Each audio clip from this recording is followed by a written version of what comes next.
Da kažem kratko, i naravno neko je tad brzo rekao možda nešto pitati, sad će moći svi pitati koji to žele. Mi smo izražavali godinama svoje nezadovoljstvo sa radom Fonda za profesionalnu rehabilitaciju i zapošljavanje osoba sa invaliditetom na onom području na kojem je fokus našeg djelovanja, to je Unsko-sanski kanton.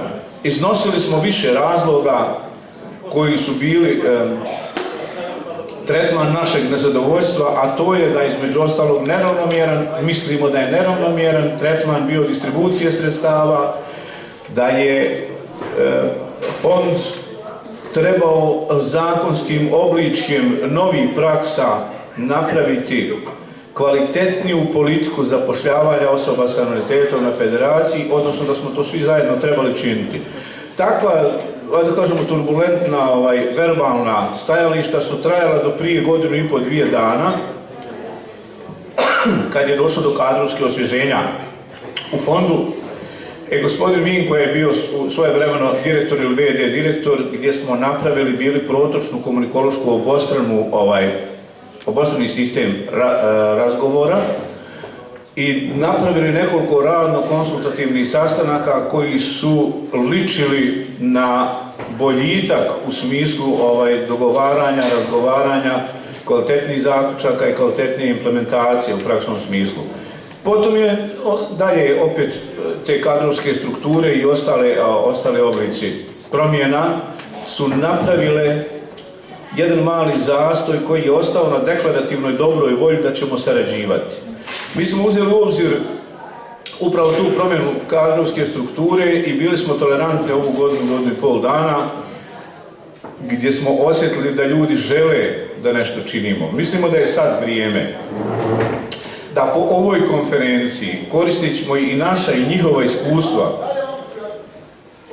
pokušamo konačno dogovoriti jedan radni sastanak, jedan tematski sastanak gdje ćemo izložiti i mi i oni aspekte iz analiziranog stanja i prijedlog mjera za ublažavanje onoga što smo primijetili kao nedostatke i kao propuste za područje Unsko-sanskog kantona, sa kog ćemo mi izaći sa određenim prijedlozima i vjerujemo doći do zajedničkih aspekata dogovora s kojim ćemo napraviti svrsishodniju investiranje na ovo područje, održiviju praksu zaposlenosti, bolji kriterij domaćinskijeg odnosa trošenja sredstava i bolju uravnoteženost distribucije sredstava na području federacije, računajući pomake na Unsko-sanskom kantonu, kada znamo statističkim pokazateljima kojim je rađena tabela, da je on na predzadnjem mjestu, a vjerujemo da kapaciteti i ostali preduslovi ga nepravično ili zanemareno su svrstali na tako nezahvalno mjesto. Pokušat ćemo ga izvesti iz tog područja, ne želeći i ne umanjivajući nikako potrebu i drugih kantona, ali ističući stanje na našem kantonu koje ćemo htjeti popravljati u smislu održive politike zapošljavanja, svrsishodnijeg ulaganja i uravnoteženije distribucije sredstava iz federalnog fonda. Neko je, kad je gospodin Vinko završio prezentaciju, rekao da želi riječ. Evo sada, izvolite.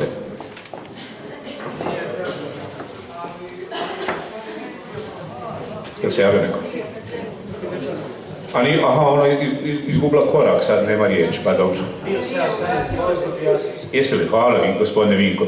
Da li neko još želi pitati nešto vezano za fond, vezano za prirodu zapošljavanja osoba sa invaliditetom? Imate li prijedloga, primjedaba, sugestija, što god? Sad, kod da ne sjedimo pred više stotina ljudi koji imaju nasušnu potrebu da im dijete kao osoba sa invaliditetom se rehabilituje, da radi, vjerojatno nije problem u nepostojanju volje i potrebe, nego je problem u još uvijek netransparentnoj spoznaji mogućnosti kroz fond, što ćemo nakon na ovim i sličnim radno-konstativnim sastancima zajedno raditi i otvarati ova pitanja od značaja. ako više nema pitanja, ako nema u stvari pitanja po ovomu, ako gospodin Vinko i gospodin Nerin imaju još nešto kazati u ovom završnom dijelu, imaju naravno tu priliku.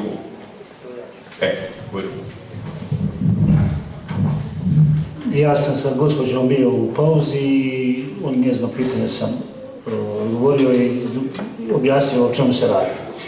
Ja ću još jednom pozvati sve, znači poslodavce, pravne subjekte koje imaju želju da zaposle osobe s invaliditetom, da ne plaćaju onaj procenat što ukoliko ne zapošljavaju na 16 uposlenih, da je to i njima znači, cilj, odnosno jedan, da kažem, veliki dobitak, da zaposle osobu s invaliditetom, da je uvedu u radnu sredinu, a da ne bi plaćali, ajde da kažemo te penale, zašto ne zapošljavaju osobe s invaliditetom.